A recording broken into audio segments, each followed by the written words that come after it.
Hello and welcome dear student. तो आज की प्लेलिस्ट में आपको संजय सर पढ़ाएंगे फिजिक्स। और इस चैनल पर अगर आप नए हो तो इस चैनल को सब्सक्राइब कीजिए, क्योंकि इस पर आपको कंप्लीट मैथमेटिक्स 11th 12th और कंप्लीट मैथमेटिक्स फिजिक्स, ठीक है, और 11th 12th की फिजिक्स, इसमें जेई मेंस और एडवांस तक के जो क्वेश्चन है वो भी करवाएंगे संजय सर आपको, ठीक है। तो आज की प्लेलिस्ट जो है वो बहुत इंपॉर्टेंट रहने वाली है, ठीक है। तो आज जो फिजिक्स का जो फर्स्ट लेक्चर है वो संजय सर आपको पढ़ाएंगे, ठीक है। Hello good evening students, my self Sanjay Kumar. तो आज अपन पढ़ने वाले फिजिक्स क्लास 12th का जो पहला टॉपिक है वो ले रहे हैं इलेक्ट्रोस्टैटिक्स। ओके, तो देखो जरा, सबसे पहला अपना टॉपिक रहा है इलेक्ट्रोस्टैटिक्स। इलेक्ट्रोस्टैटिक्स, चलिए जी, सबसे पहले अपन बात करते हैं क्या होता है इलेक्ट्रोस्टैटिक्स। देखो जरा, इसमें दो वर्ड आए, this is the electro and this is the statics.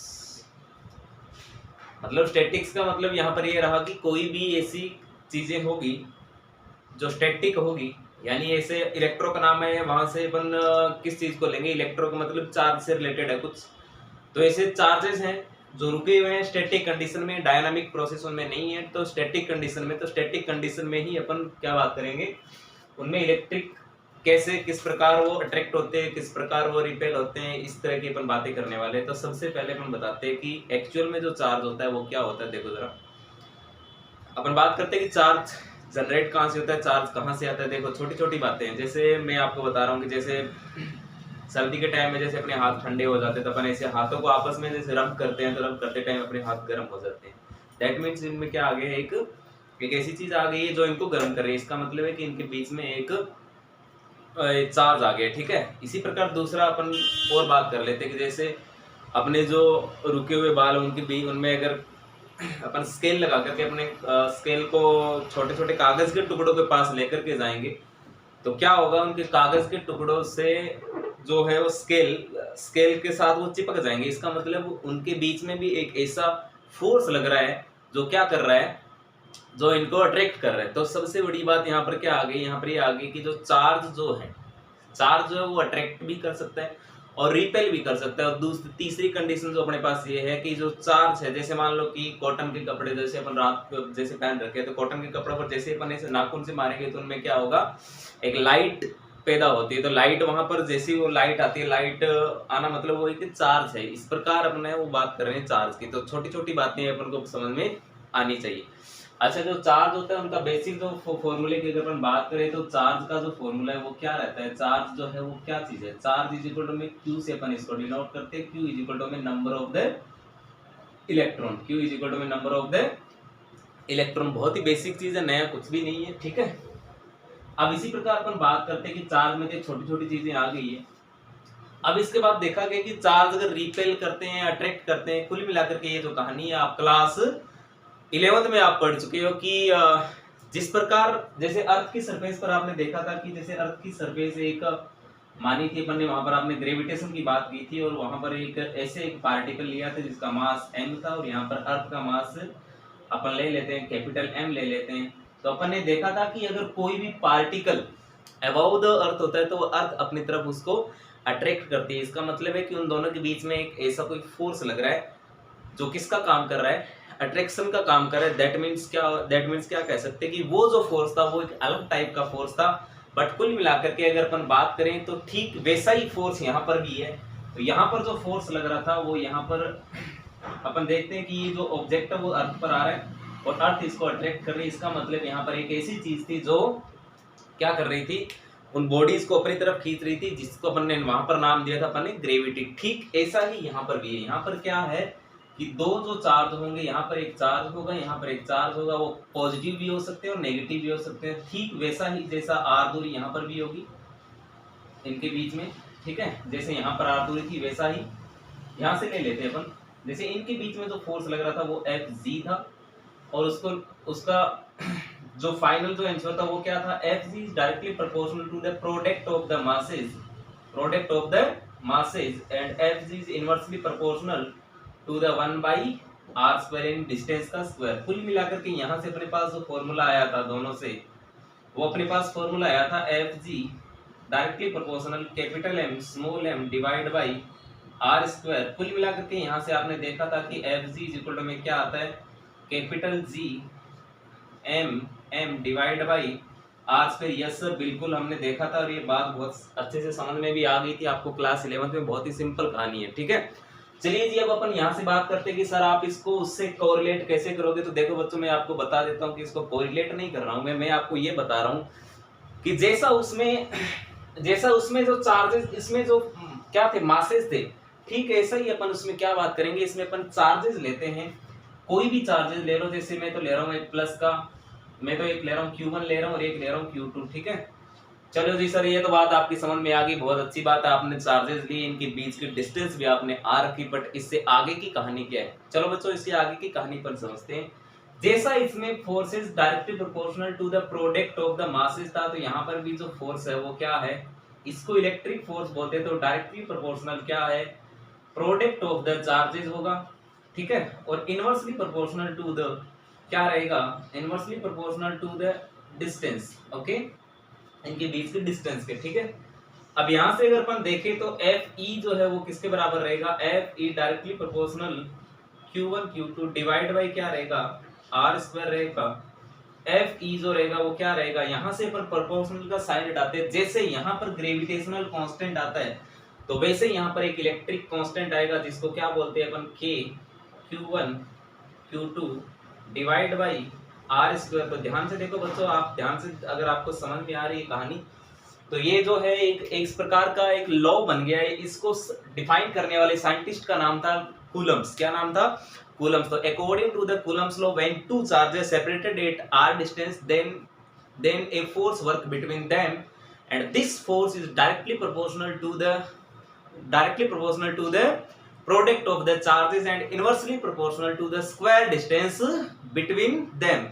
तो कुल मिलाकर के this is the law of Coulomb's law, this is law of coulomb, ठीक है। तो कूलम लॉ की अपन बात कर रहे हैं, तो this is the Coulomb's law. तो ये अपने पास आ गए कूलम्स लॉ, के Q1 Q2 divide by R square, के Q1 Q2 divide by R square. तो इसकी आपको वेक्टर क्वांटिटी, तो आप ये जो वेक्टर जो इसका मेथड है वो बहुत सिंपल है, वो वैसे आपने पढ़ा होगा बुक्स में। तो मैं आपको सिर्फ ये बता रहा हूँ कि बहुत आपको यही चीज याद रखनी है कि के Q1 Q2 divide by R square, okay.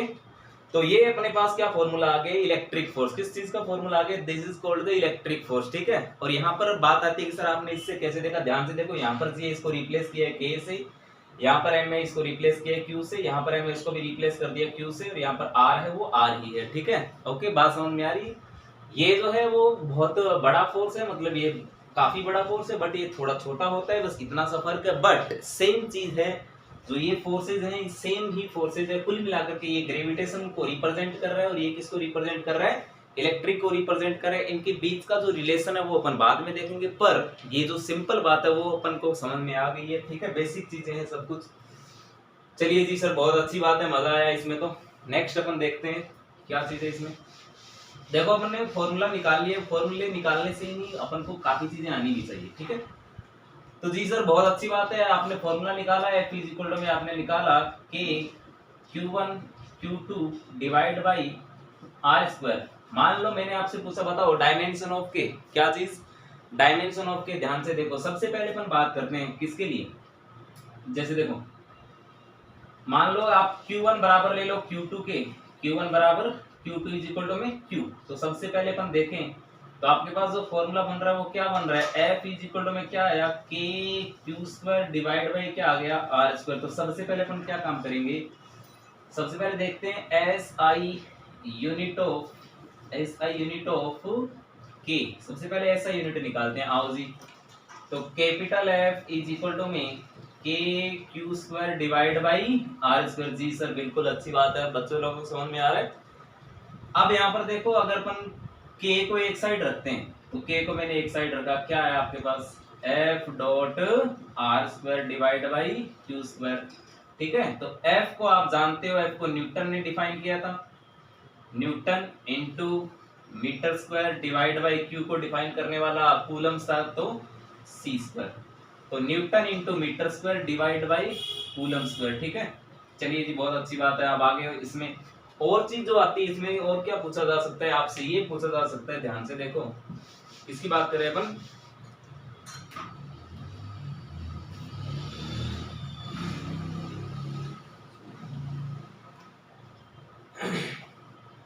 तो यहां से ये नोट कर लो, उसके बाद अपन देखते हैं।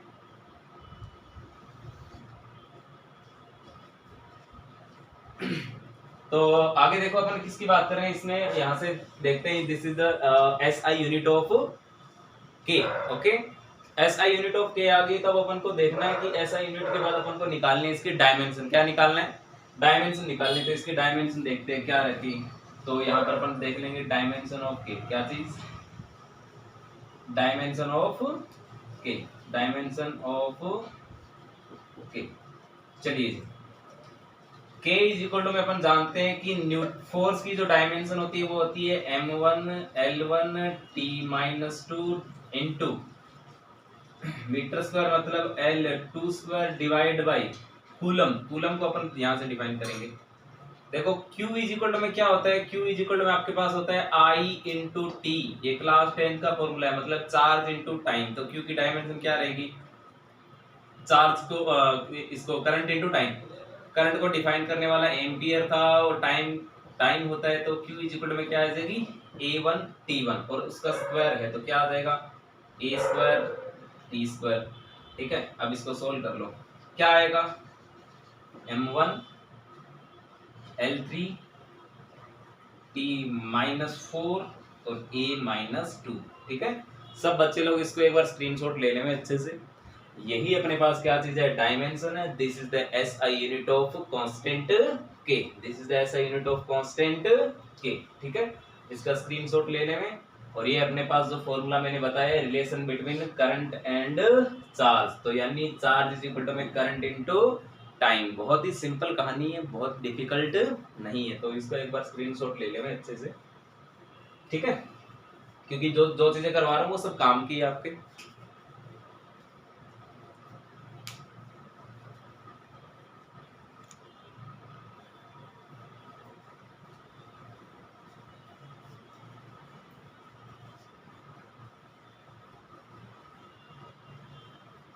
ठीक है, नेक्स्ट देखते हैं अपन।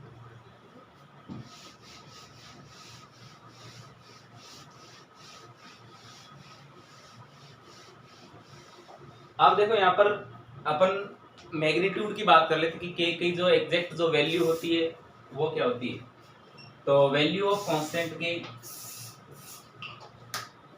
Value of constant, value of constant के, तो k इज इक्वल टू में बेटा ये वैल्यू प्री डिफाइंड वैल्यू है, तो 1/4 पाई एप्सिलॉन नॉट बोलते हैं। This is the epsilon not is permittivity, क्या बोलते हैं इसको, परमिटिविटी, परमिटिविटी। ठीक है, और इसकी वैल्यू फिक्स होती है। ठीक है, अब यहां से अगर अपन देखें तो k जो है वो इनवर्सली प्रोपोर्शनल 1/एप्सिलॉन नॉट है जी। तो यहां से अगर अपन देखें तो एप्सिलॉन नॉट की जो वैल्यू होगी वो निकाली जा चुकी है पहले से, तो इसकी वैल्यू होती है 8.854 इंटू 10⁻⁻12। और SI यूनिट जो होगी वो इस K की SI यूनिट की उल्टी हो जाएगी, मतलब coulomb square divide by newton into metre square. ठीक है, अब यहाँ से अगर K की वैल्यू अगर अपन देखें तो ये होगी 9 into 10⁹ newton into metre square divide by coulomb square. तो ये वैल्यूज है, बहुत सिंपल सिंपल सी वैल्यूज है। ठीक है, तो ये अपन को पता होनी चाहिए पहले तो। ठीक है, बिल्कुल बेसिक चीजें मैंने आपको बताई है। अब थोड़े क्वेश्चंस के अपन डिस्कस कर लेते हैं कि सर क्वेश्चन कैसे पूछा जाता है। आओ देखो, देखो सबसे पहले छोटा सा क्वेश्चन लेते हैं अपन। ये बिल्कुल सिंपल है, आपको पता है, ये आपकी बुक में बाकायदा लिखी गई है। ठीक है, तो ये परमिटिविटी है। ठीक है, तो परमिटिविटी अपन ने लिख दी है वैक्यूम के लिए, परमिटिविटी ऑफ वैक्यूम। मीडियम के लिए कुछ अलग होती है। ठीक है, तो यहाँ पर ये परमिटिविटी ऑफ वैक्यूम लिख दो। ठीक है, अब देखो यहां से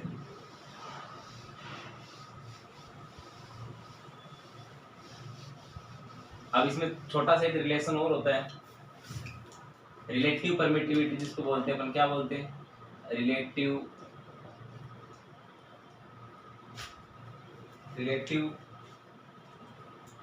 परमिटिविटी, रिलेटिव परमिटिविटी क्या होता है, epsilon R is equal to में एप्सिलॉन अपॉन में एप्सिलॉन नॉट, यानी यहां से अगर अपन देखें तो क्या फॉर्मूला बन जाएगा यहां से, permittivity of medium, permittivity of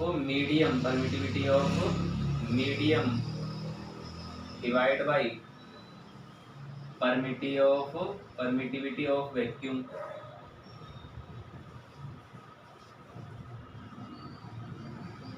okay, this is, तो ये रिलेशन आ गया अपने पास। तो अगर अपन को एप्सिलॉन पूछा जाए तो क्या आएगा, epsilon R into epsilon naught, बहुत सिंपल, ठीक है। तो ये कहानी होगी खत्म, ठीक है, बिल्कुल बेसिक है, कुछ नया नहीं है इसमें। चलिए जब अपन क्वेश्चन की बात कर लेते, देखो तो बिल्कुल बेसिक क्वेश्चन लेते हैं। सबसे पहला क्वेश्चन जो अपने पास है, देखो क्वेश्चन फर्स्ट, ऐसे एक ट्राइंगल था, राइट एंगल ट्राइंगल, ये इक्विलैटरल ट्राइंगल है, राइट एंगल नहीं, इक्विलैटरल ट्राइंगल है। यहाँ पर चार्ज Q है, यहाँ पर भी चार्ज Q है, यहाँ पर भी चार्ज Q है। पहला क्वेश्चन क्या है, यहाँ पर क्वेश्चन क्या पूछा गया कि find the force on a charge by the two other charges. Question ये है अपने पास, find the force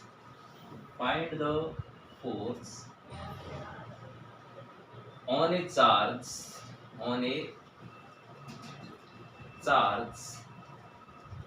by the two other charges,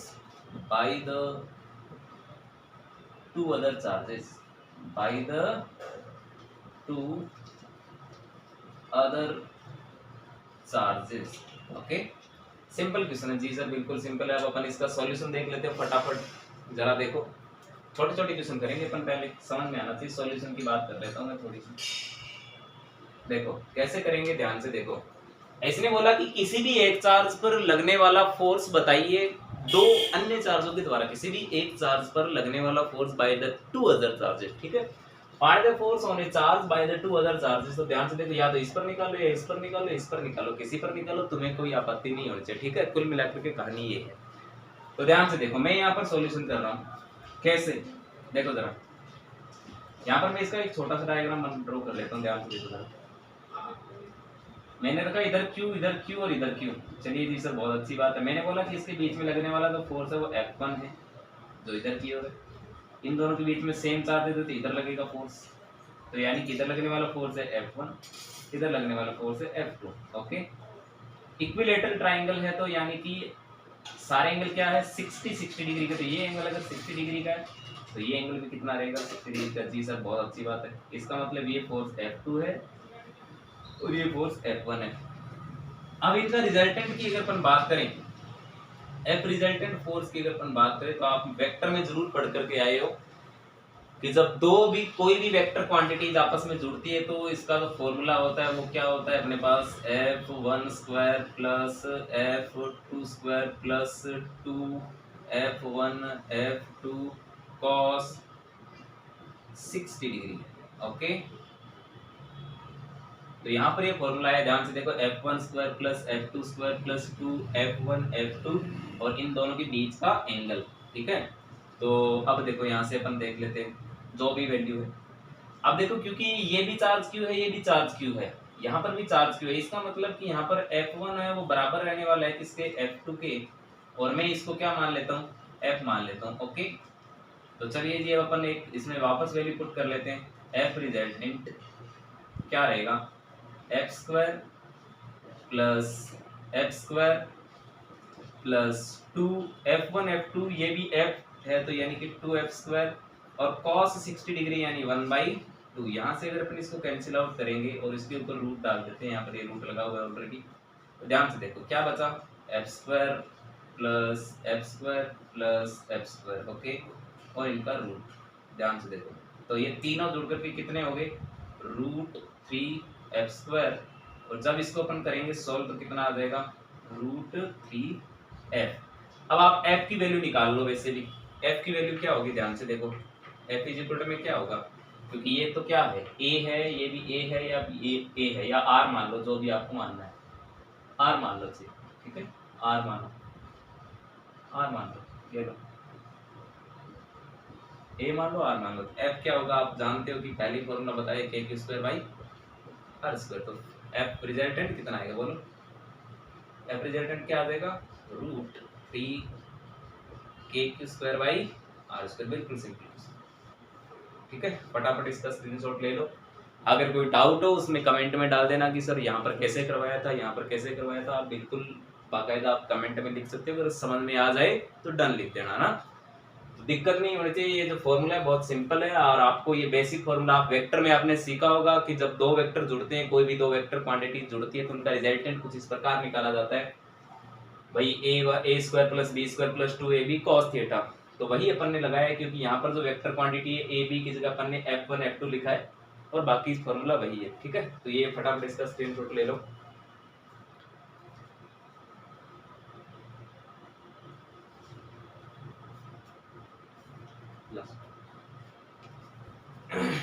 ठीक है, फटाफट इसका स्क्रीनशॉट लो, फिर एक क्वेश्चन और कर लेते हैं जल्दी से, ठीक है। आज का लास्ट क्वेश्चन कर लेते हैं।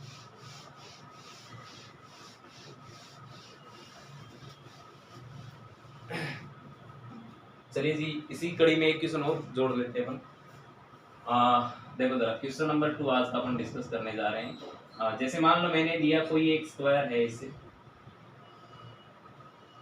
ठीक है, एक स्क्वायर है, उसका यहाँ पर जो चार्ज है q है, यहाँ पर चार्ज q है, यहाँ पर चार्ज q है, और यहाँ पर भी चार्ज q है, ठीक है। सेम क्वेश्चन वापस में रिपीट कर देता हूँ कि बताइए कि फाइंड द फोर्स, वापस वही, find the force on a charge by the other charges, ठीक है।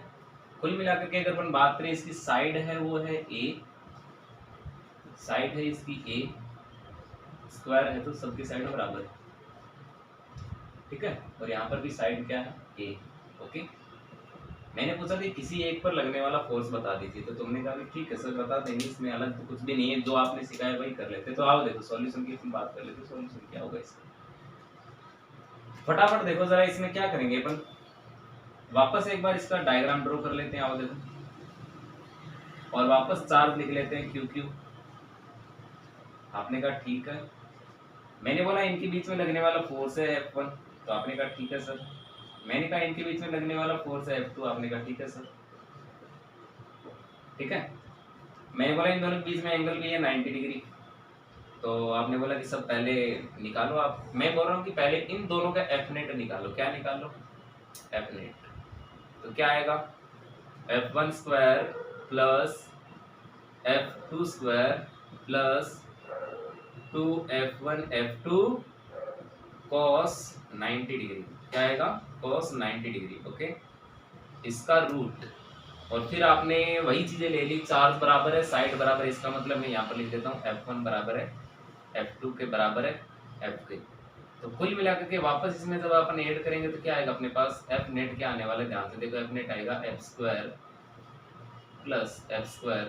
प्लस 2F स्क्वायर इंटू कितना आ जाएगा 0, और का रूट।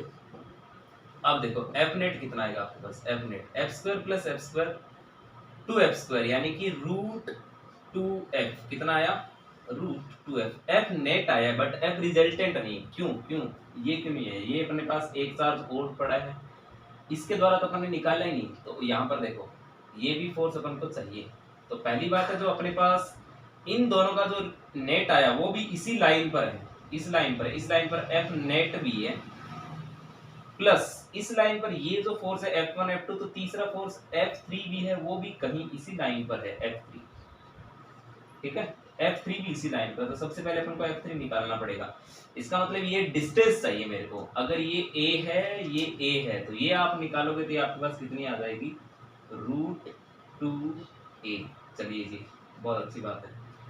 F3 निकालो, F3 क्या आएगा फिर, F3 आएगा आपके पास k q square divide by ये जो डिस्टेंस है कितनी, √2 a का स्क्वायर। तो इसको सोल्व कर लो, तो k q square divide by 2a square, ठीक है। और इसको भी अपन सोल्व करेंगे तो कितना आएगा, √2 k q square divide by a square, क्योंकि इन दोनों के बीच में तो a है, ये भी a है, ठीक है। पर ये वाली डिस्टेंस क्या है, √2, तो √2a स्क्वायर। ये इक्वेशन फर्स्ट है अपनी और ये इक्वेशन सेकंड है, ठीक है। तो इन दोनों को ऐड कर दो जरा। इन दोनों को ऐड करने के बाद अपने पास क्या आ जाएगा, फाइनल जो रिजल्टेंट फोर्स है वो आ जाएगा। एक बार इसको स्क्रीनशॉट लो, मैं आपको बताता हूँ कि किस प्रकार ऐड करते हैं इसको। देखो जरा एफ रिजल्टेंट अपन कैसे निकालेंगे, यहाँ से वापस देख लो एक बार।